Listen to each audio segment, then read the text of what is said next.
Hi and welcome back to my channel. I hope you're all keeping well and it's not long to Christmas. Woohoo!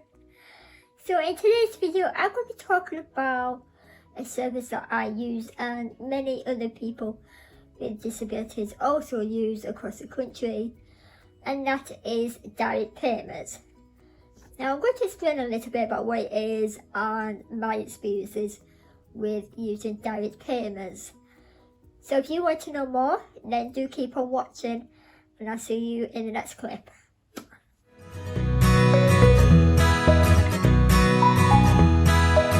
I first heard of direct payments when I was 16 years old, when I was at Beaumont College in Lancaster, which was formerly a Scorpion college. Now it's owned by another company. I knew I wanted to go down this route because I just did not fancy having agency.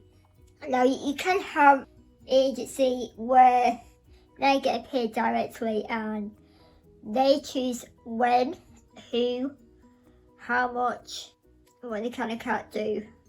So you have no choice in the matter.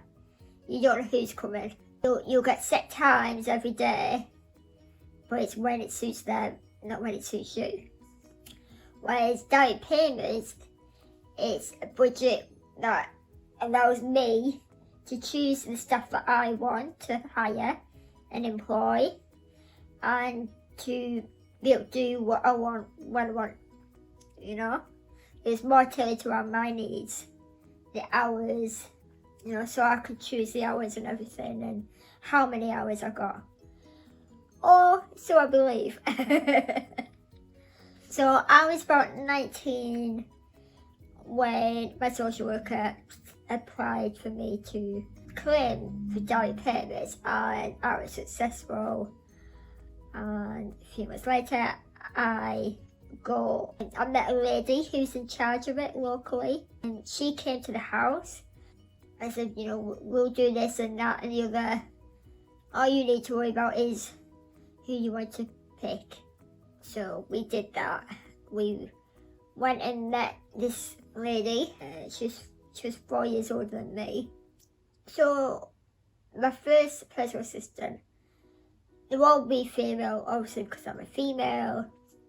I could have a male, but it's a bit awkward and a bit uncomfortable having a male doing like things like personal care. And I'd rather have female, which is fair enough. But if you want to have male or female, then that's up to you. As there are many male carers out there, and they do a fantastic job. So I was introduced to the first lady. I didn't meet anybody else, I just met one person. And I liked her. She seemed really nice. Just a few years older than me. And she was at university, so she was working towards doing a degree.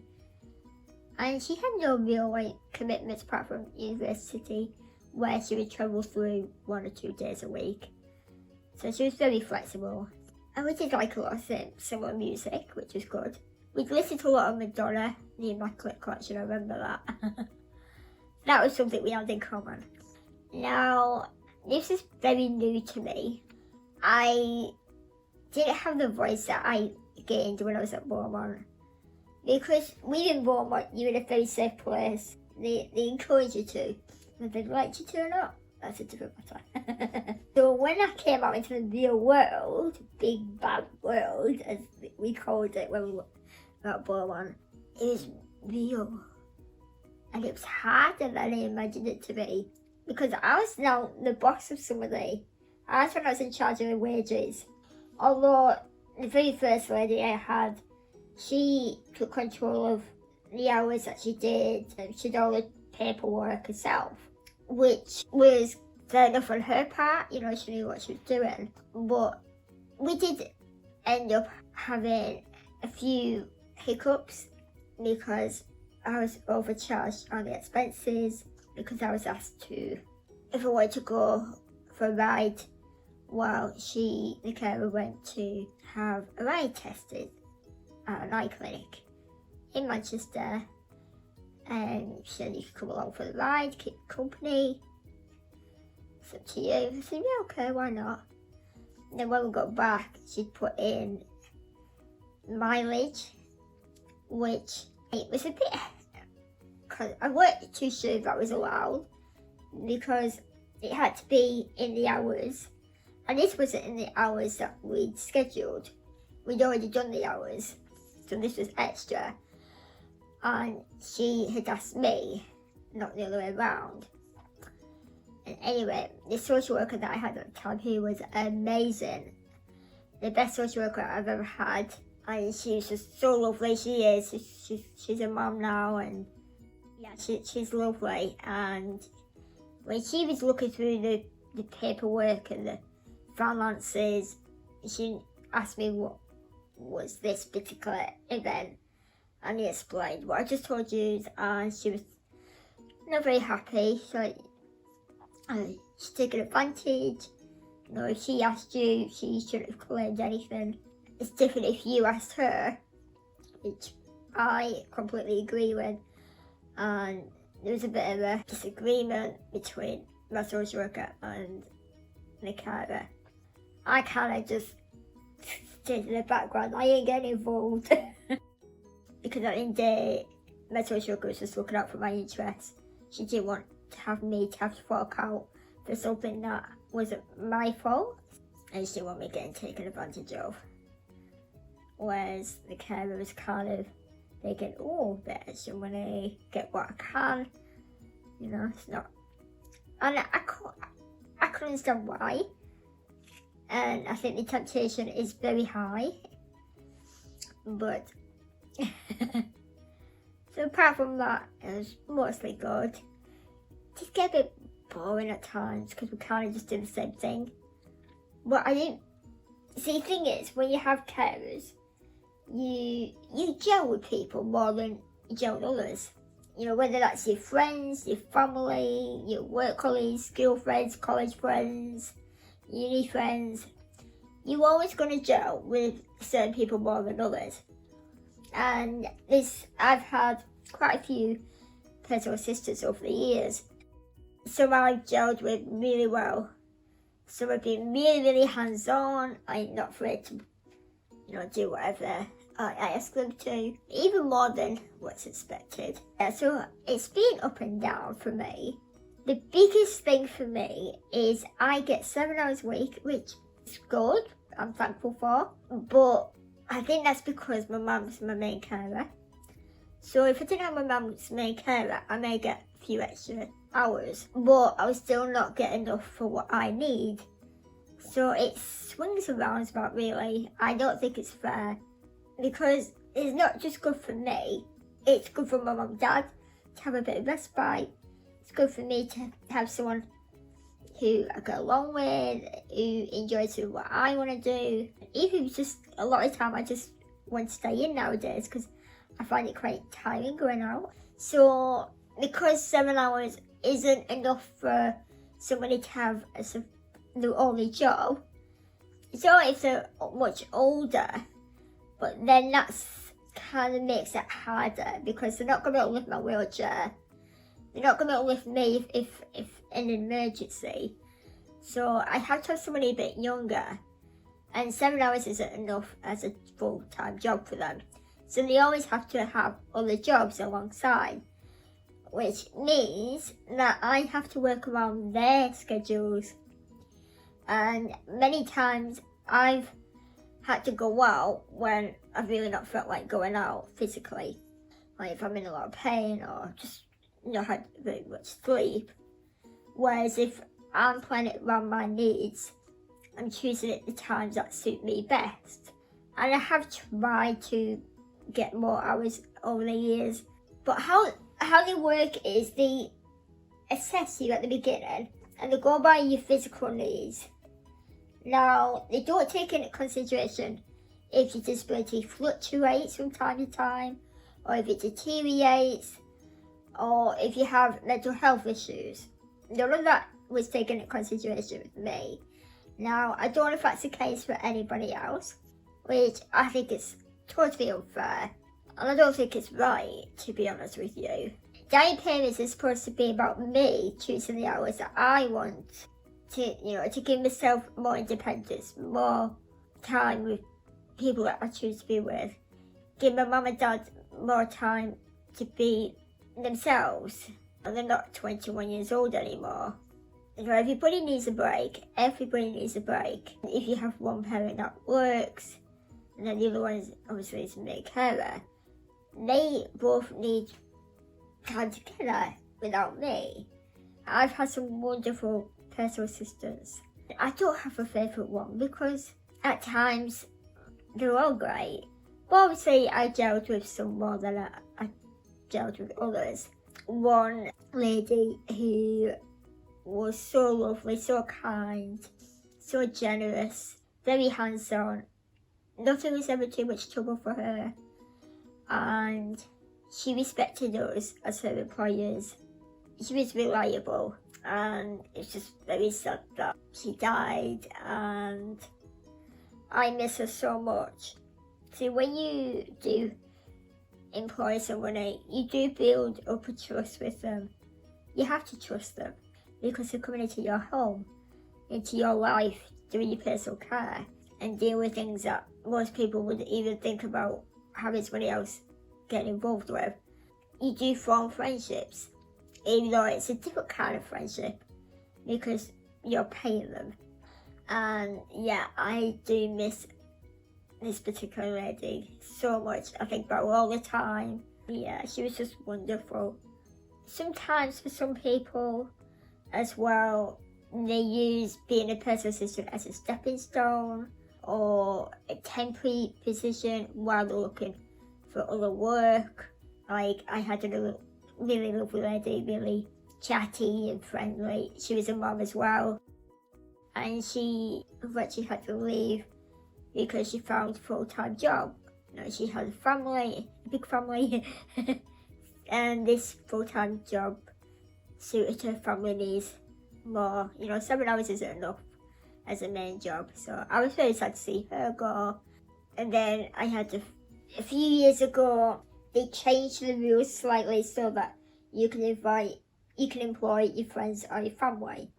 Now, I was always a bit worried about having friends because I didn't want my friends to just want to hang out with me because they were getting paid to. I didn't want to cross that barrier with them.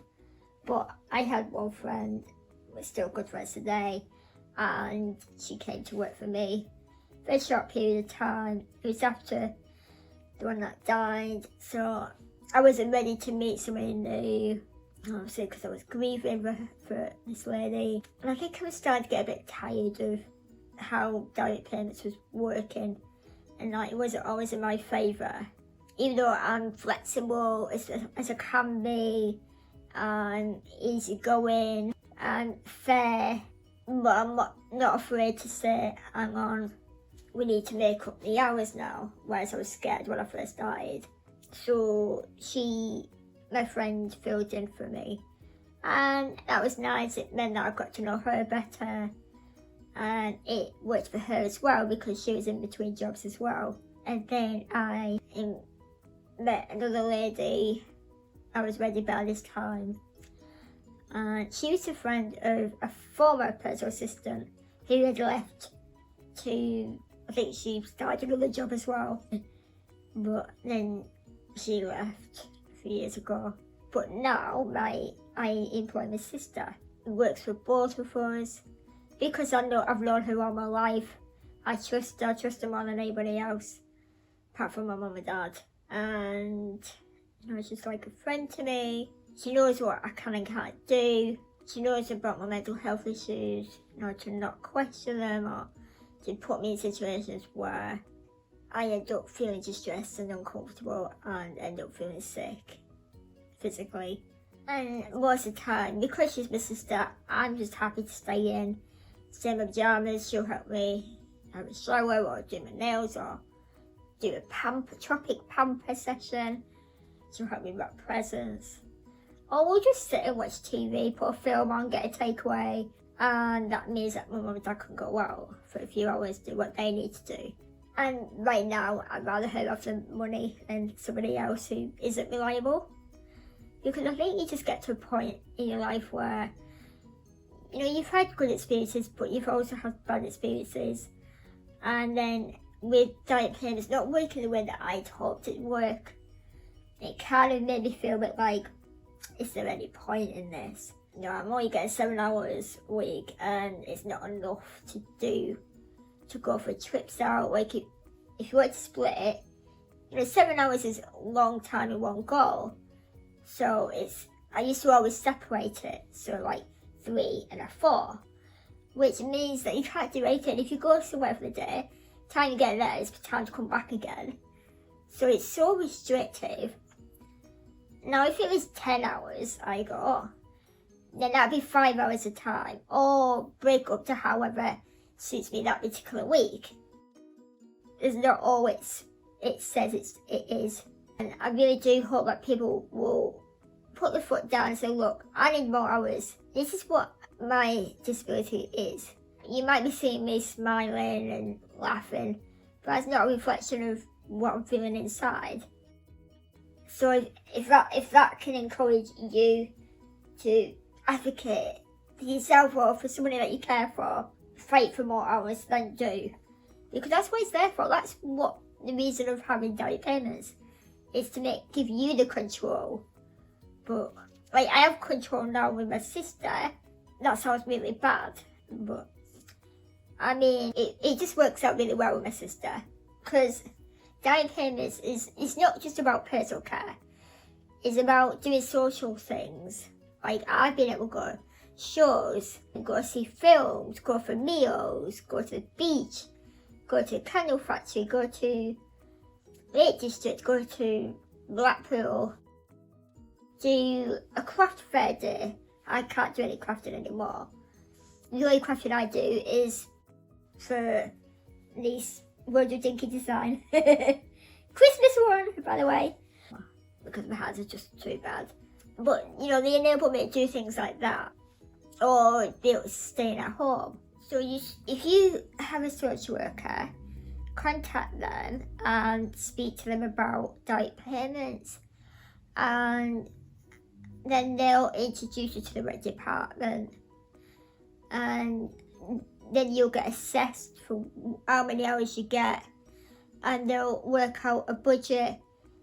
It is meant to be agreed between them and you, but I didn't find that. I had no choice, no voice in the matter. It was just decided for me. They told me how much to pay for wages and expenses, but then all I can do is, well, most people is choose when. Like, if they want to employ 1 person, 2 people, that's your choice. I had 2 people at one point, so one was like a backup, because I was going through a time where the personal assistant was starting to cancel on me half an hour before she was due to come. I'd be all ready, and then I'd get a text saying, oh, I can't come today. Which is really frustrating, because you build yourself up physically and mentally, and then they let you down. And when it keeps happening, it is quite annoying. But that's just some people for you. They don't really value you as a person. You're just a pay packet. So you do have to find the right people as well. I have to pay contributions each week, which comes out of my bank account and then goes into the social services account. And they keep an eye on the finances, because they give you a prepaid card. So then all I have to do is each month, after I've got my pay slip back from the office who do the payroll and taxing and everything, I have to do the how much to pay. So like total wage, total expenses, and then I pay the office, payroll, small amount of money out of this money, but the contributions come out of my money. It is a bit confusing. And I really hope that I have tried to be as clear as possible. I know I have gone off like tangents at times, but if you've watched my channel enough, you know that that's how I am. And amongst what I've said, I hope I've given you enough information. If you have any questions, then please do put them in the comments below, and I could do another video answering your questions. Just let me know. So if you have a social worker, contact them and speak to them about direct payments, and then they'll introduce you to the right department, and then you'll get assessed for how many hours you get, and they'll work out a budget. It is meant to be agreed between them and you, but I didn't find that. I had no choice, no voice in the matter. It was just decided for me. They told me how much to pay for wages and expenses, but then all I can do is, well, most people is choose when. Like if they want to employ one person, 2 people, that's your choice. I had 2 people at one point, so one was like a backup, because I was going through a time where the personal assistant was starting to cancel on me half an hour before she was due to come. I'd be all ready, and then I'd get a text saying, "Oh, I can't come today," which is really frustrating, because you build yourself up physically and mentally, and then they let you down. And when it keeps happening, it is quite annoying. But that's just some people for you. They don't really value you as a person. You're just a pay packet. So you do have to find the right people as well. I have to pay contributions each week, which comes out of my bank account, and then goes into the social services account. And they keep an eye on the finances, because they give you a prepaid card. So then all I have to do is each month, after I've got my pay slip back from the office who do the payroll and taxing and everything, I have to do the how much to pay. So like the total wage, total expenses, and then I pay the office, payroll, a small amount of money out of this money, but the contributions come out of my money. It is a bit confusing. And I really hope that I have tried to be as clear as possible. I know I have gone off like tangents at times, but if you've watched my channel enough, you know that that's how I am. And amongst what I've said, I hope I've given you enough information. If you have any questions, then please do put them in the comments below, and I could do another video answering your questions. Just let me know. Summarising direct payments. The idea is brilliant. The reality is not so brilliant. And it's down to you to fight for what you need. If you don't think you're getting enough hours, or you need more staff, or if you're having trouble with your staff, there are people out there to contact, social worker, the people that work in the office. We don't have an office local anymore. It's all the way up in Carlisle, which is really annoying. But everything's done either over the phone or by email. I'd rather do it face to face, but because there's no office here anymore, they moved it all up north. It's quite difficult. And there are people locally, but yeah, they've all been moved around, and it's a bit confusing. But depending on where you are, there'll be people that hopefully it'll be easier for you. And I hope you have much more success than I have. It's not been all bad, I've met some wonderful PAs, and I've kept in contact with all of them apart from one, the one that was letting me down, and then she came in moaning one day that I wasn't paying her enough. See, I had a diary that they were signing, I was signing, and the days that were not signed were the days where she cancelled, and she got a huff and stormed out and slammed the door behind her. Never kept contact with her.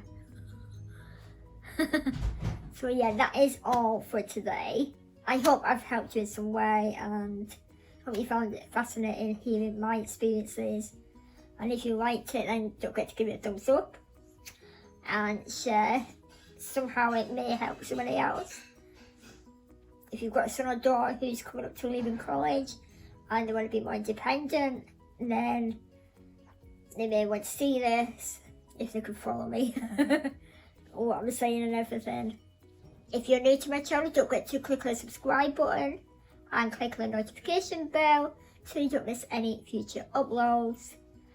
And I will see you all soon. Take care. Bye. Bye.